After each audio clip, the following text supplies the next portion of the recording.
نحمده ونصلي على رسوله الكريم اما بعد اعوذ باللہ من الشیطان الرجیم بسم اللہ الرحمن الرحیم۔ حضرت ابو ہریرہ رضی اللہ تعالی عنہ روایت کرتے ہیں کہ رسول اللہ صلی اللہ علیہ وآلہ وسلم نے فرمایا کہ اللہ تعالیٰ فرماتے ہیں ابن آدم کے ہر نیک عمل کا اجر 10 گناہ سے لے کر 700 گناہ تک بڑھا دیا جاتا ہے۔ پھر اللہ تعالیٰ فرماتے ہیں ترجمہ سوائے روزہ کے کہ بے شک وہ میرے لیے ہی ہے اور میں خود اس کی جزا دوں گا۔ روزہ باقی فرائض کی طرح صرف اور صرف اللہ رب العزت ہی کے لیے ہے، اور جتنا یہ روزہ بنا سنوار کر خوب اخلاص کے ساتھ اللہ عز و جل کو پیش کیا جائے گا، اس کے معیار اور اخلاص کے مطابق اللہ پاک خود اس کا اجر عطا فرمائیں گے۔ اللہ رب العزت فرمائیں گے کہ میں خود اس کا بن جاؤں گا کہ اس نے اپنا کھانا پینا اپنی ہر خواہش کو میرے لیے چھوڑ دیا تھا۔ اب سوچیں صرف ایک ہمارے ان روزوں کے بدلے قیامت کے دن اللہ پاک خود ہمارے ہو جائیں گے، تو کیا کوئی فکر ہمیں دامنگیر ہوگی؟ یہ کتنی بڑی بات ہے، کتنی بڑی فکر سے آزادی ہے جو اللہ تعالیٰ ہمیں دے رہے ہیں صرف اور صرف ایک روزے کے بدلے۔ تو کیا ہمارا یہ کام نہیں ہے، کہ ہمارا یہ احساس نہیں ہے کہ ہم اس رمضان المبارک کی اپنے آنے والے فرض روزوں کی تیاری پہلے سے شروع کر دیں؟ اپنے روزوں کو بہتر سے بہترین بنانے کے لیے ہر اس عمل پر توجہ دیں، اس کی تیاری کریں، اس کے لیے محنت کریں، اپنا وقت نکالیں، اپنا پیسہ نکالیں۔ کوئی برا کام، کوئی برائی، کوئی غلط عمل، کوئی شیطان کا بہکاوا ہمارے سامنے نہ آئے، ہر غلط عمل ہمارے سامنے پست پڑ جائے۔ تو اس کے لیے ہمیں بھی چاہیے کہ ہم اپنے رمضان کی تیاری پہلے سے ہی شروع کر دیں، یعنی کہ رجب سے۔ اور اب تو شعبان بھی ہمارا نصف گزر گیا ہے، ابھی بھی وقت ہے کہ ہم یہ سوچیں کہ ہمیں رمضان المبارک سے پہلے کن کن چیزوں کو، کن کن اعمال کو اور کن کن طریقوں کو ملحوظ خاطر رکھنا چاہیے تاکہ ہم اللہ رب العزت کی توجہ زیادہ سے زیادہ حاصل کر سکیں، اس ماہ کی برکتیں زیادہ سے زیادہ سمیٹ سکیں۔ ہر کام پر اجر کی امید رکھیں۔ اعمال کا دار و مدار نیتوں پر ہے۔ ہماری زندگی کا ہر ایک عمل باعث اجر و ثواب بن سکتا ہے اگر ہم اجر کی امید باندھیں۔ یہاں تک کہ سانس لینا ایک بے اختیاری فعل ہے، مگر ہر سانس کا اجر محفوظ ہو سکتا ہے اگر مالک کی رضا خوشنودی کا شعور دل میں ہو۔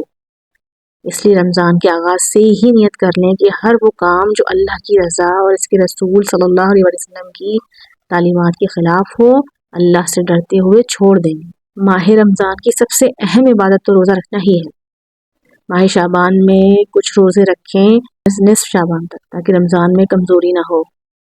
ہاں یہ ضرور ہے کہ اگر گزشتہ رمضان کے روزے رہ گئے ہوں تو ان کی قضا کر سکتے ہیں۔ اللہ اور بندے کے درمیان جو فاصلہ گناہوں کی وجہ سے پیدا ہو جاتا ہے نا، وہ توبہ کرنے سے کم نہیں بلکہ ختم ہو جاتا ہے۔ نیک کاموں میں دل لگنا شروع ہو جاتا ہے جو رمضان کی دیگر عبادات میں بھی کارگر ثابت ہوتا ہے۔ سابقہ زندگی کی تمام لغزشوں پر سچی توبہ دل کو گناہوں اور برے خیالات سے پاک کرتی ہے۔ اس کی پریکٹس رمضان سے پہلے ہی شروع کر دیں تاکہ رمضان پاک صاف دل کے ساتھ داخل تقوی اختیار کریں۔ ماہ رمضان کا حقیقی مقصد تقوی کا حصول ہے۔ اللہ تعالیٰ سے ثواب کی امید رکھ کر اس کی اطاعت کرنا اور اس کے عذاب کے خوف سے اس کے روکے سے رک جانا تقوی کہلاتا ہے۔ ایک لسٹ بنائیں کون سے کام تقوی کے خلاف ہیں اور کون سی عادات ہیں جنہیں ترک کرنا ضروری ہے، اور ان پر خصوصی توجہ دیں۔ کون سے اعمال صالح کر کے رمضان میں نیکیوں کو پروان چڑھانا ہے۔ اپنے نفس کو تقوی کا پابند بنائیں تاکہ رمضان المبارک کا اصل مقصد پا سکیں۔ رمضان المبارک کی روحانی پرواز کے لیے شرط ایک فیصلہ کریں، عزم اور مضبوط فیصلہ کہ اس ماہ مبارک کو ہم اپنی زندگی کا آخری رمضان سمجھ کر گزاریں۔ پتہ نہیں پھر یہ سنہری موقع دوبارہ ملے نہ ملے۔ یہ رمضان ہماری زندگی کا فیصلہ کن موڑ ہوگا۔ اس مرتبہ ہم پورے ایک ماہ کی مشق و تربیت کے ذریعے اپنی زندگی کو بالکل بدل ڈالیں گے۔ ذہنی تیاری کریں۔ رمضان تزکیہ نفس کا سفر ہے۔ اپنے ذہن کو رمضان المبارک کی تیاری کے لیے یکسو کر لیں۔ عقل و دانش کا تقاضا یہی ہے کہ تزکیے کے اس سفر کی تیاری جس کا آغاز یکم رمضان المبارک سے ہو رہا ہے، رجب اور شعبان ہی میں کر لی جائے تاکہ اس سفر کا آغاز یکسوئی اور اطمینان سے ہو۔ ابھی سے طے کیجیے کہ ماہ رمضان کی کس طرح بھرپور انداز سے برکتیں سمیٹنی ہیں۔ اس عظیم سالانہ امتحان میں کس طرح انعام کا مستحق خود کو بنانا ہے۔ نماز کو قیمتی بنائیں، اپنی نمازوں کو قیمتی بنائیں۔ کیا چیزیں نماز کو پیش قیمت بناتی ہیں؟ نماز 4 چیزوں یعنی کہ اذان، وضو، نماز، اذکار کا ایک پیج ہے۔ 5 وقت کی اذان کا جواب دیں، پھر اذان کے بعد کی دعا پڑھیں، توجہ کے ساتھ مکمل وضو کریں، وضو سے پہلے بسم اللہ اور آخر میں وضو کے بعد کی دعائیں پڑھیں، وقت کی پابندی کرتے ہوئے خشوع و خضوع کے ساتھ نماز پڑھیں اور ہر نماز کے ساتھ نماز کے بعد کے اذکار کریں۔ آپ کی نماز کی قدر و قیمت انہی تمام چیزوں سے بڑھتی ہے۔ یہی تمام چیزیں آپ کی نماز کو بیش قیمت بناتی ہیں۔ پھر ہے باقاعدگی سے قرآن کی تلاوت کریں۔ یہ بہت ہی ضروری اور امپورٹنٹ کام ہے کہ باقاعدگی سے قرآن کی تلاوت کریں، کیونکہ ہم سب جانتے ہیں کہ قرآن کا نزول اس ماہ مبارک میں ہی ہوا ہے، اس ماہ مقدسہ میں ہی ہوا ہے۔ اس رات کو ڈھونڈنے کے لیے ہمیں آخری عشرہ اللہ رب العزت نے عطا کیا ہے، وہ 5 طاق راتیں عطا کی ہیں کہ جس میں ہم اس نزول قرآن کی رات کو تلاش کرتے ہیں، جسے ہم شب قدر کہتے ہیں۔ قرآن مجید کی تلاوت اور تفہیم و تدبر کے لیے زیادہ سے زیادہ وقت لگانے کے لیے ایک پروگرام بنائیں۔ ایک روز میں کتنی تلاوت کرنی ہے، کتنے حصوں کو سمجھنا ہے، ابھی سے تلاوت قرآن کو زیادہ وقت دینا شروع کر دیں اور کوشش کریں کہ زیادہ سے زیادہ تلاوت کے ساتھ کم از کم ایک بار اس کو معنی و مفہوم کے ساتھ ضرور مکمل کریں، کیونکہ اللہ رب العزت ہم سے یہی چاہتے ہیں کہ قرآن کو پڑھیں ضرور، تلاوت ضرور کریں، لیکن سوچ کر سمجھ کر کہ اللہ تعالیٰ اس میں ہم سے کیا کہنا چاہ رہے ہیں۔ صرف ریڈنگ نہیں کرنی ہے، اس کو سمجھنا بھی ہے کہ اللہ رب العزت ہم سے کیا چاہتے ہیں۔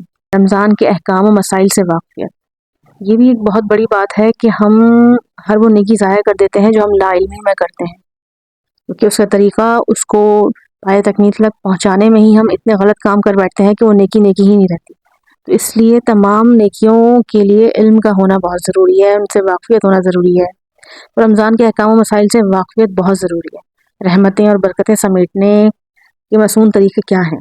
رمضان کی علمی اور فکری تیاری بھی پہلے سے ہونا چاہیے۔ رمضان کی جملہ مسائل کی واقفیت ہو، قرآن تفاسیر، احادیث میں رمضان، روزہ، نماز، تراویح، صدقہ، زکوٰۃ، اعتکاف اور دیگر احکامات کی تفصیلات کا مطالعہ بہت ضروری ہے کہ جو ہم سب کو کرنا چاہیے۔ اپنے تعلقات کو ٹھیک کریں۔ قطع رحمی یعنی رشتے توڑنا گناہ ہے۔ ماہ مقدس میں پڑوسی، رشتہ داروں، دوستوں اور عزیز و اقارب سے تعلقات بہتر رکھیں۔ اگر ان سے خدا نخواستہ کوئی تعلق بہتر نہ ہو تو معافی مانگیں اور صلح رحمی کریں۔ قطع رحمی کی وجہ سے دعائیں قبول نہیں ہوتی، لہٰذا رمضان المبارک آنے سے قبل اس سنگین گناہ سے توبہ کریں۔ پھر ہے لوگوں کو رمضان کی یاد دلانا۔